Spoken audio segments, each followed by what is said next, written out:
All right, what's going on, everybody, and welcome to another episode of Time Out with Doc and Caveman. As always, you are here with Dr. Fantasy and my co host, the Fantasy Caveman. We are continuing to roll through our NBA team previews. Today, we're going to be talking about the Boston Celtics, but before we do that, I want to remind everybody to make sure you subscribe on YouTube and wherever you listen to audio podcasts, if that's your preference. We're going to be releasing a ton of content this off season and throughout the season. We'll be doing. We're getting into the playoff teams now, so the Celtics were the seventh seed in the Eastern Conference. So we have a lot more previews to do, and then we'll be doing standings predictions like we did last season, and then we went live in the Fantasy Hotspot Facebook group a few times last season as well. So make sure you go on the Facebook and join the Hotspot group as well, which is where we post all of our fantasy content. But with that being said, let's roll into the Boston Celtics. Last season, they were 36 and 36th, which was good for seventh in the Eastern Conference. Under former head coach and now vice president Brad Stevens. Weird. So Okay. very odd. A promotion to firing promotion. I don't know, whatever you want to call it. It was an It's interesting something. dynamic there. But he did get promoted to vice president. Last season, they were 10th in offensive rating, 14th in defensive rating, which was underwhelming considering the talent this team has. And then a few other random numbers. They had the 11th best 3-point percentage, so almost in the top 10 there. They were eighth in rebounding, and as a whole, did a really nice job there. And then they were in the bottom third, so the ninth worst 3-point percentage allowed, which I thought was kind of interesting. So, season leaders: Jason Tatum at 26.4 points, Jaylen Brown at 24.7, and then Kemba at 19.3. Rebound leader Tristan Thompson at 8.1, Jason Tatum at 7.4, and then Robert Williams the third at 6.9. You needed Assists, to mention the third one. I needed to because senior and junior were great players last season, so I needed to make sure he was distinguished as the third. Assists, Marcus Smart at 5.7, Kemba 4.9, Jason Tatum 4.3. They had a bunch of guys that average over one steal per game. Marcus Smart led the way with 1.5, Evan Fournier with 1.3, Tatum and Brown at 1.2, and then Kemba at 1.1.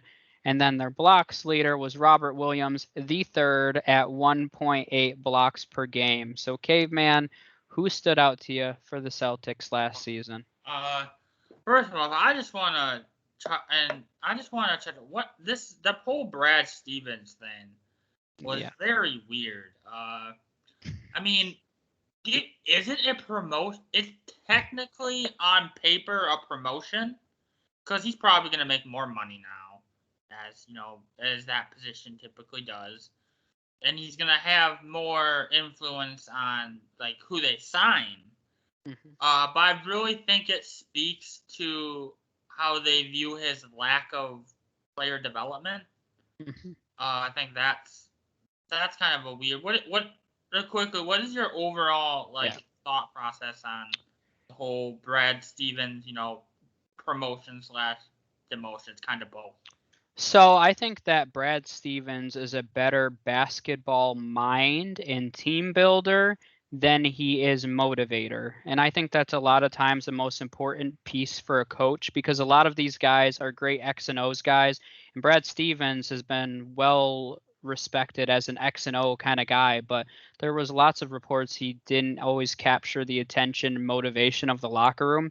And I think that's what it comes down to is he's a guy you can trust to bring great players together, but do you trust him to maximize how those players are playing? I think the answer is no, and I think that his future probably lies in the front office rather than as a coach dealing directly with motivating players. So, Yeah, that's kind of that. Yeah, I agree there. That would make sense. So the guy I really want to bring up, and then you kind of clowned on him when they signed him, when they signed him to that extension. It had Robert Williams, the third, so the we third. got that distinction again. But he averaged 1.8 blocks per game, and what I like about him is that he's a spark plug and Mhm. as a big. Not very often do you when you talk about like spark plugs off the bench, are you talking about big men? I think he's one of those guys where he's really off the bench. I think he showed a lot of development from their big man position. The Celtics have really lacked that. They've really lacked that, quality big men overall the past several seasons. That's kind of been part of the reason why they've kind of struggled the past few seasons. They really haven't had that big man, and I think Robert Williams now has the ability to be the next good Celtics big man. I mean, they got, and we'll talk about them. Did they still have Al Horford? Is he still with the team? I know they for him. I'm not sure if they still have him or not, but yeah, he's there.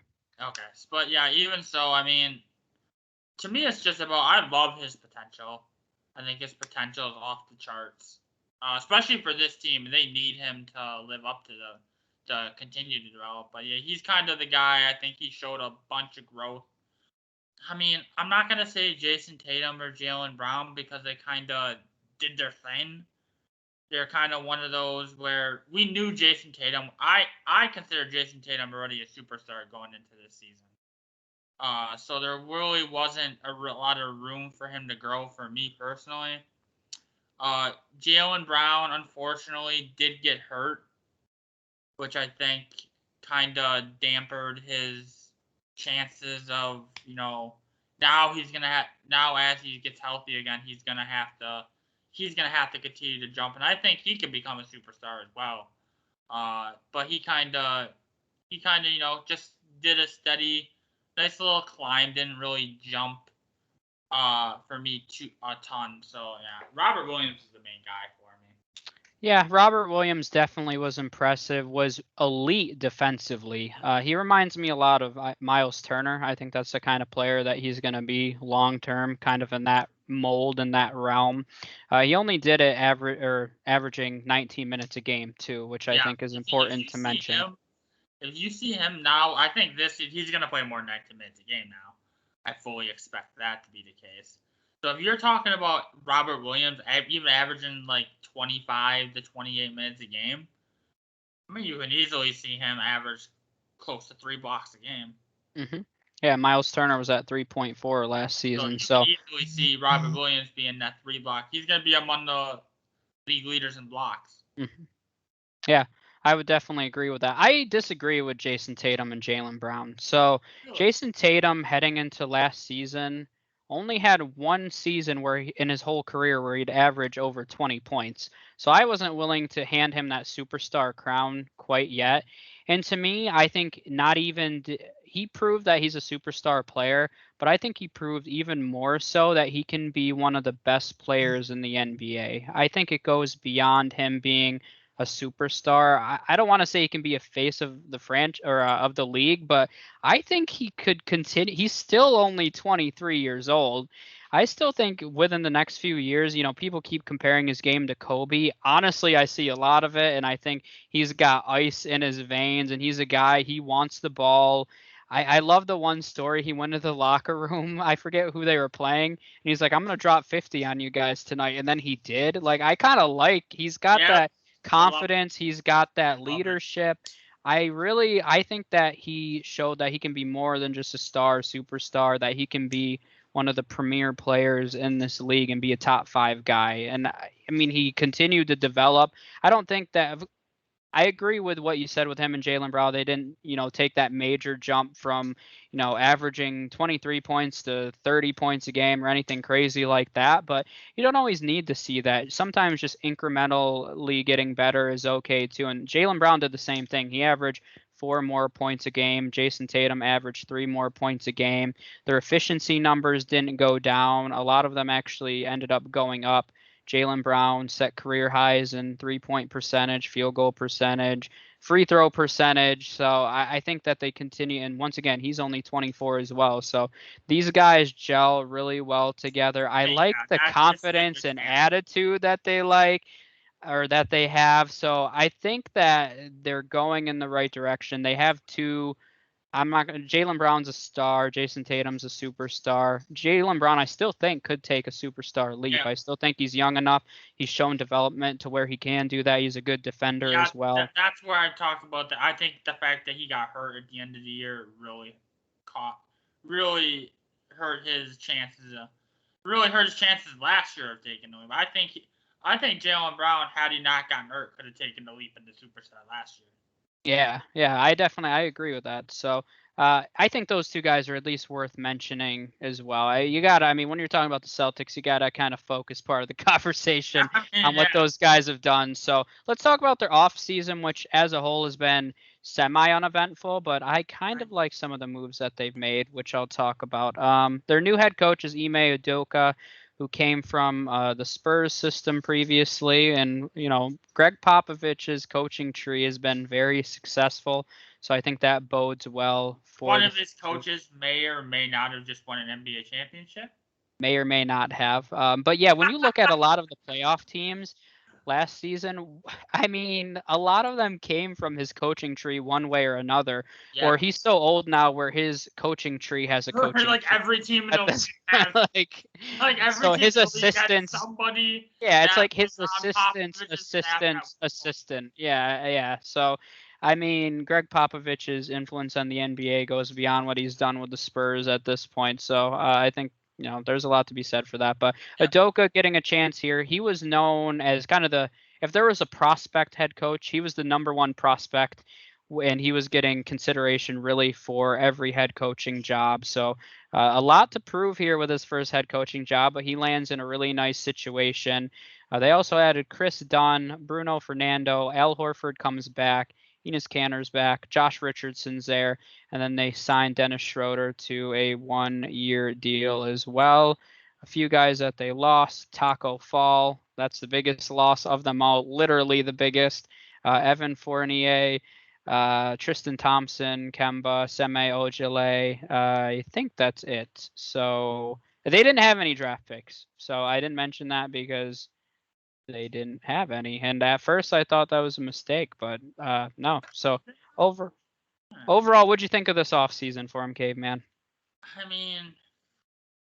Kind of uneventful, but eventful. For me, the thing that stands out is Dennis Schroeder needs to reevaluate his life. We're being honest. Ouch. That's the reality. You can get it from his perspective, but remember when the Lakers offered him $20 million a year last season? During the season, they offered him a 4-year, $80 million extension. He turned it down, and he signs a 1-year, $5.8 million deal. I think that's a interesting turn of events for him, but I think he's in a good situation now where he can kind of rebuild his value again. But overall, I kind of like the moves. I kind of like the addition of Enes Kanter as well. He's kind of one of those journeyman big men that are good. I think you see a lot of journeymen at the big position that really aren't that good. They just kind of are big, so that's why they continue to get jobs. I think Enes Kanter is actually very solid. And actually a quality player. So I think he's gonna be a key piece for him. I would like to say Evan Fournier was a loss, but when they brought over Evan Fournier played like garbage. Yeah, he did. He was not there, and so they're not really. They did not, in my opinion, lose anything by because what did he really bring to the team? And they lost. They lost 2 guys to Milwaukee. I just want to say. Remember, Tremont Waters and Semi Ojale both went to Milwaukee. So, that's kind of a big deal. They're kind of key pieces. It's a huge deal. Hey, Semi Ojale is actually, for whatever reason, whenever Boston played Milwaukee in the past, they've always put Semi Ojale on Giannis, and he's like a Giannis stopper. I don't know why. I don't know how. But I don't know if you noticed this, if you've ever watched Boston. That's why they signed him, because now he can't stop Giannis. I don't know if you've ever watched Milwaukee Bucks and Celtics games for a previous past couple of years, but Ojale can lock down Giannis for some reason. I don't understand. Nobody else in the league can do it but him. So I kind of love that he's no longer on Boston, if we're being honest. Yeah. But yeah. Taco Fall. I mean, not really that big of a loss. Kind of more like a fan loss. The fans are sad to see him go, but overall, they didn't really lose anything, and they didn't gain a ton. Dennis Schroeder's solid. Enes Kanter's solid, but not a huge needle movers. Yeah, and they did have a draft pick, by the way. It was number 45 Yeah, overall. Okay, no. I had somebody in my notes, but I was like, Juhan Bajarin, who might not even play in the States this year. So, okay. I mean, so you had me questioning myself because I had him down in my notes. I was like, oh, you just said they didn't pick. So maybe did I read it wrong? Oh no, I didn't. So it's not. You made me doubt myself. You're welcome, but it wasn't a relevant draft pick. I mean, maybe down the road, who knows? But yeah, I think Udoka is going to be a big storyline this year. This is a team that I mentioned early on, they were average defensively. So I think him implementing and motivating these players is going to be interesting. And then another interesting stat that I found from last year is that they played 43 games last season that were within 5 points in the last 5 minutes. That's a really crazy stat. So they played really close games, and they had the 4th worst winning percentage in those situations. So they really struggled at clutch time. So a lot of that, is going to fall on the head coach. You could argue whether or not it actually is, but he's going to take the brunt of the blame for that. So I think it's going to be interesting if they can rectify that issue. Then I like the moves because they brought in guys that are really strong defensively. So I think they're going to be solid role players for them in improving their defense for this upcoming season. Josh Richardson's a really good defender. Chris Dunn's been a lockdown defender throughout his career and provides a lot of length for them on the perimeter. So those two signings specifically, I actually really like, just from an organizational need standpoint, because I think they needed to improve their defensive, just their perimeter defense, I guess, as a whole. And then when you talk about losing Tristan Thompson, they replaced him with Horford and Cantor. So, Kemba and Schroeder at this point, how different are they? I'd still rather have Kemba, but maybe it's not as different as a lot of people think at this point in their careers. I mean, you could argue that Schroeder's actually a little better if we're being honest about it. A little better, and maybe not even better, just a little more available. Yeah. Not have to worry about, because with Kemba, Kemba was solid for him. I don't have any complaints about Kemba with Boston last year. Since that, I believe he did miss some time.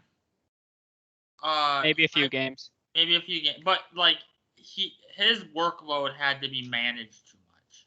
Yeah. For to stay healthy, and I think that's kind of hurt his kind of impact he could have had on them last season.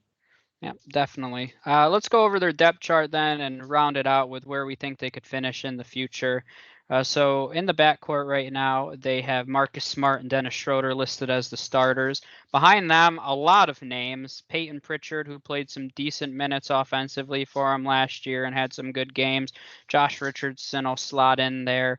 Chris Dunn, and then they have 2 still developmental projects, which is interesting if they ever develop. 2 former first-round picks and Romeo Langford and Carson Edwards, 2 guys that have been solid in summer league, still haven't put it together completely, but I think they're hopeful that they can step in and play some minutes.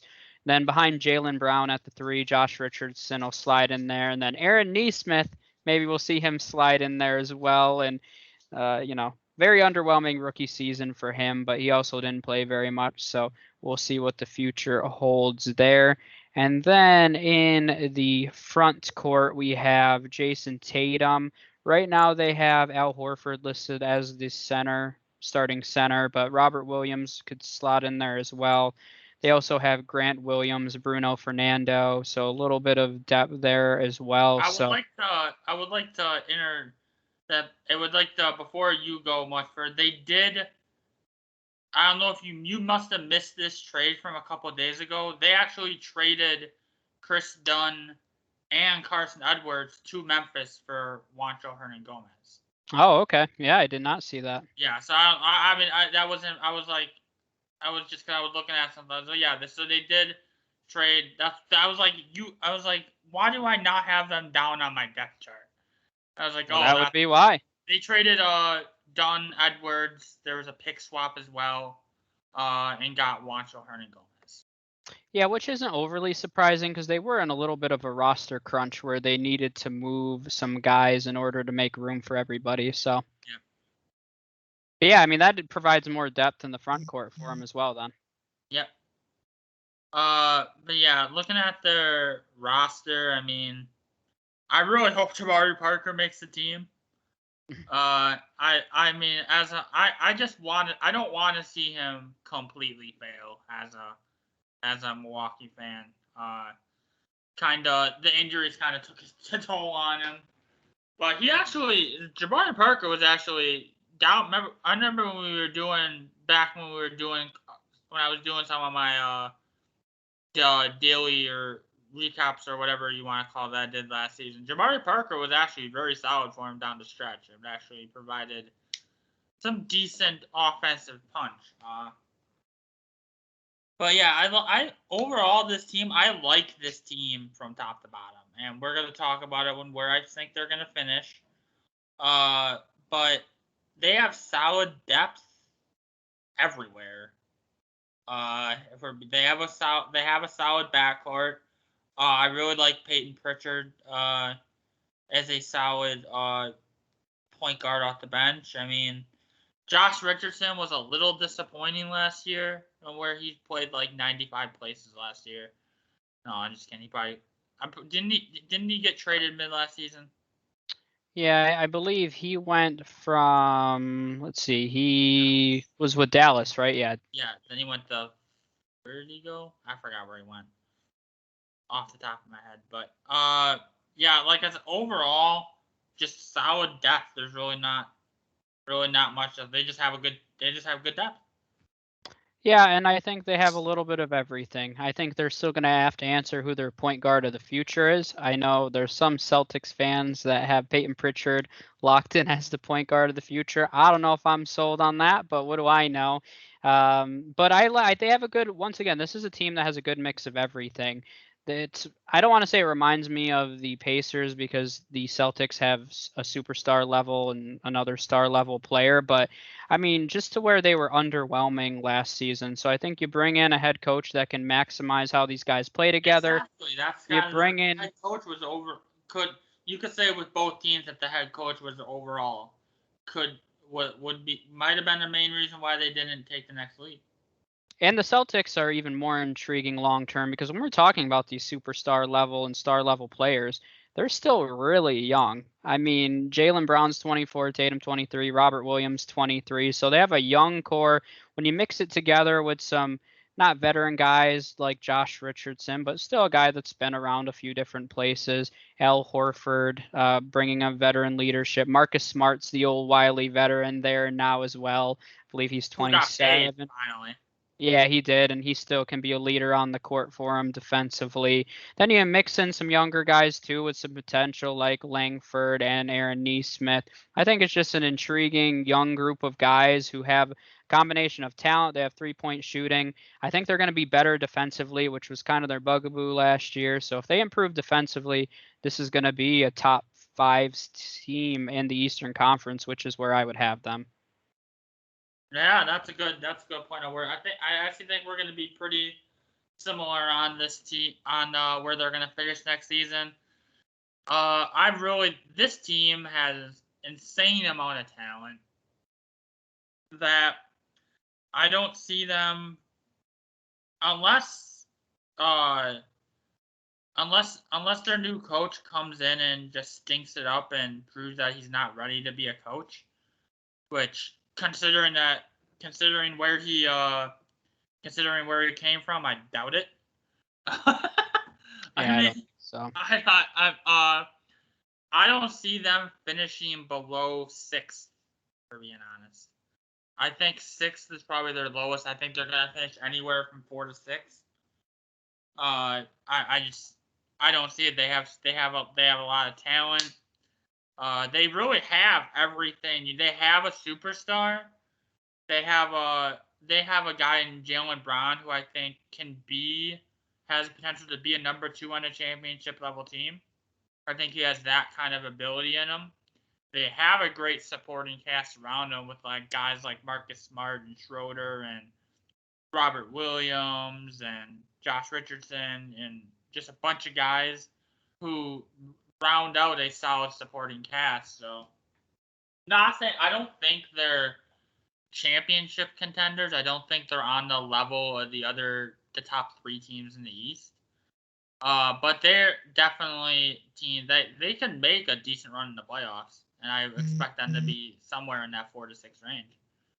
Yeah, I mean, I could see this team potentially even being top 3, for being honest about it, only because there's so many question marks surrounding the 76ers right now that I don't really know what the future holds. And I could see the Celtics being one of those teams that takes that leap if they buy into what Udoka's selling. So I think that there's a lot of potential, a lot of upside here.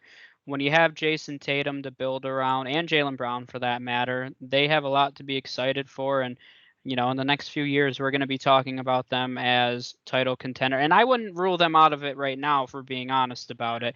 I just think that matter. I don't think that, and you sure Jaylen Brown might have made a bit of a difference last season in that series versus Brooklyn.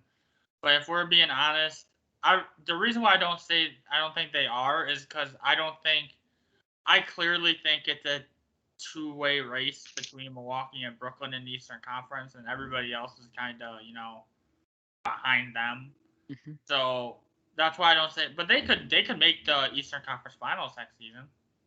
Yeah. I think that's in the cards for them, but I don't call them title contenders because I don't think they're gonna be better than Brooklyn or Milwaukee. Yeah. I definitely think that's a fair point, and that's a good point to end on. So we appreciate you guys tuning in. Make sure you subscribe on YouTube and wherever you listen to podcasts.